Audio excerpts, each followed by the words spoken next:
Alright, what is up mga bab? Ayan, for today's video nga mga bab ay samahan nyo naman po kaming mag food trip kasama ang mga bangkada ni Dars. At ayan nga mga bab, dahil wala na nga po tayong masyadong tugtog, samahan nyo muna kaming mag food trip. At ayan nga mga bab, syempre susulitin natin habang galante pa si Dars. Alright, kaya naman mga bab, let's go. Kaya naman intro, pasok!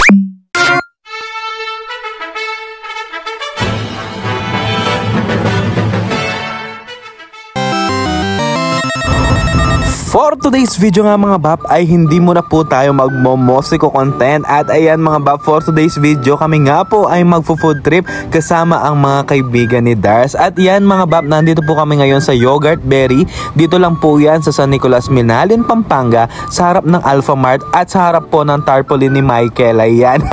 So ayan nga mga bab, nandito po kami ngayon. At ayan, nasa loob na sina Dars. At syempre mga bab, kanina nga po chinat ako ni Dars at sabi niya nga lilibre niya daw ako. Kaya naman syempre magpapatumpik-tumpik pa ba tayo mga bab? Naligo agad ako at pinuntahan sila. Alright, ito nga pong Yogurt Berry mga bab ay bago pong tindahan yan ng ice cream or yogurt dito po sa Minalin. At ayan mga bab, kanya-kanya pong kuha ng cup.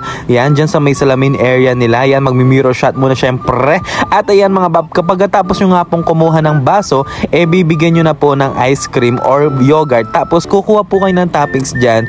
Depende sa gusto nyo. Kung anong gusto nyo ikabit, kayo nang bahala, basta babayaran nyo. Ayan nga si Kyla, hindi niya alam kung anong lalagay niya mga bab. Diyos ko, lagyan na nga nata. Syempre mga bab, ano bang ginagawa natin? Dinan na natin ng vanilla ice cream. Vanilla ice cream nga pala yung pinili ko mga bab, dahil hindi po ako mahilig sa yogurt, dahil maasim po yan. At ayan nga si Dars, ginaya ko mga bab. Manggagaya yan tingnan nyo. Vanilla ice cream din yung kinabi niya. Tapos tingnan nyo naman, parang Okay, what do you call with your artwork? Wow, artwork? Vanilla, strawberry, chocolate. Vanilla. Okay, that's vanilla. Vanilla. O yung kay Elaine, ano kay Elaine? Anong tawag mo sa artwork mo? Vanilla with chocolate, with vanilla chocolate. Si Maki sa'yo no, wala pa nung nakalalagay. At dahil nga murit ako mga bapaw yan, lagyan ko nga ng ega na ganang sauce ang pong toppings, king ka na akong ice cream.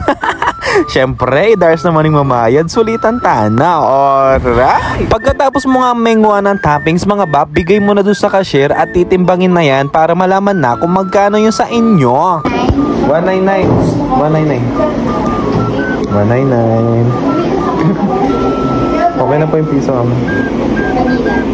Vanilla. At ayan na nga mga baprugo, may picture la pa. Apa la pa mong babae rin nga be ko. Naku kayang oras mangan kanini. Diyos mio, may laso na rugo. Bago ko pa nga makain yung sakin mga bab, may lason Ay, rugon At ayan nga mga bab, napathumbs up nga si Makis, Elena at saka Kyla sa kanilang kinain. Alright, at syempre shoutout ko muna yung my son ko dito. Shoutout kay Eliza, ang aking cousin. Alright, o yan na nga mga bab, naubos na namin yung aming mga yogurt at ice cream. Pero eto, Diyos mio, may pinag-uusapan nga sila. At syempre, nakiisa na din ako. Gusto nga daw nilang mag-samji mga baprugo. Mag-crave la pa ka nung samji. Inuna nila yung dessert bago ang samji. Diyos mio. Welcome to my guys. Mag-hi kayo. Mag-hi kayo. Hi! Hi! Okay. Yan ang mga hindi mabusog-busog ang mga bulate. Magsasamji pa daw sila. Sige. Susulitin natin habang si Dars, habang manlilibre si Dars. Na tayo ng ulam. At ayan mga bab, narinig nyo naman si Dars, bibili muna daw kami ng ulam. At ayan, bumili po siya ng ulam dito sa may Godaka. At ihatid nga po namin sa kanila dahil ililibre niya daw po ng ulam ang kanyang family for tonight. Kaya naman ayan, napakagalanti talaga ni Dars. Uy! Kaya iba talaga mga bab ang pagmamosiko. Bukod sa nagkakapera ka na at nabibili mo yung gusto mo, nakakatulong ka rin paminsan-minsan sa pamilya mo. At syempre, malilibre pa ako ni Dars dito sa Samjihan ng The Secret Samjihan. Alright, dito lang po yan sa Santo Tomas, Pampanga mga bab. At ayan, tingnan nyo naman, Orgo, nabubulol na naman ako mga bab. Pamanrugo mamangan, mabubulol na ako. At ayan nga At ayan nga mga bab, ang step papunta sa 100 kilos of pork. Charis. At ayan nga mga bab, pinagbigyan na natin rugo ang mga anak ng CEO na Diyos mio, kung paano sila gumastos sa isang araw ay hindi mo talaga mai-imagine pag sila yung kasama mo. At syempre mga bab, dahil ako lang po ay nag-iisang lalaki dito at tayo nga po ay nalibre lamang ni Dars, ako na nga po ang nagkusa na magluto. Ayan, Diyos mio, ready na po ako matalsikan ng mga mantitititika. Alright! Pero ayan nga mga bab, hindi lang naman po ngayong araw ako nilibre ni Dars dahil siya po ay mapanlibre talaga at siya po ay isang patunay sa isang relasyon na hindi lamang po ang lalaki ang gumagastos. Dahil pag siya po ay may pera, siya pong gagastos sa amin. Kung ako naman ay merong may pera, ako naman or minsan ay 50-50. Kaya naman mga bab, nananaba si Bap at Dars o rugo. Guys, pakibantay yung niluluto ko, no? Kakain lang ako. At ayan na nga mga bab, ang the perfect bite ni Bap. Alright, at ayan nga mga bab, huwag nyo na pong itatanong kung nakailang refill po kami ng pork dahil mabibigla po kayo. Diyos mio, pangalatida rin nga be ako, pangasikan ng mangan.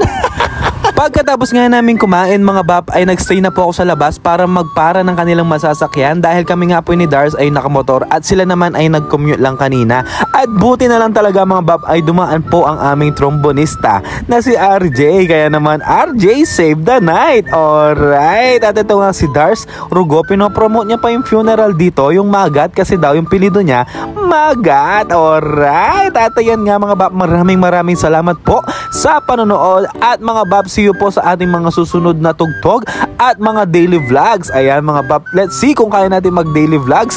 At ayan nga mga bab, see you po sa July 11, July 13 at July 14 sa ating tugtog sa Heroes Hall sa Manila at dito lang po sa Minalin. Alright, goodbye mga bab and thanks for watching. Alright.